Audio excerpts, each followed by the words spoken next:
Primeran B2, 34 Zientzia fikzioa inspirazio iturri. Izan ere, zientzia fikzioa inspirazio iturri izan da askotan. Zientzia fikzioa sortu duten autore askok zientziaren aurrerapenetatik hartu izan dituzte ideiak, baina alderantziz ere gertatu izan da. Batzuetan, bere garaian burugabeak ziruditen teknologia eta objektuak izan dira zientzialarien inspirazio iturri hainbat asmakizun garatzeko. Hona adibide batzuk.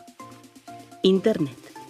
Tim Berners-Lee, internet sortzeko, 1964ko ipuin batean inspiratu omen zen.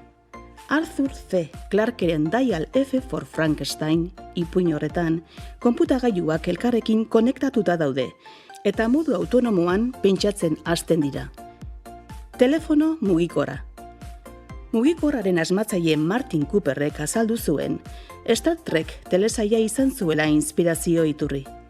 Lehen kapitulotik bertatik, 1964koa, Spock jaunak Communicator izeneko gailua erabiltzen du tripulazioarekin hitz egiteko, mugikorren oso antzekoa. Tabletak. Stanley Kubrickek 2001 A Space Odyssey, Odisea espazioan filmean iragarri zigun tableten erabilera. Eszena batean, bi astronautek pantaila lauko gailu bati begiratzen diote edo irakurri egiten dute. Kontzeptua ez ezik, diseinua ere gaur eguneko tableten berdin-berdina da. Ibilgailu autonomoak.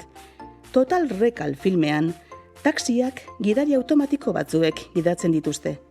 Oraindik ibilgailu autonomoak gure kaleetan ikusten ez baditugu ere, ez zaigu larregi kostatzen etorkizun hurbilean taxi autonomoz betetako hiriak irudikatzea.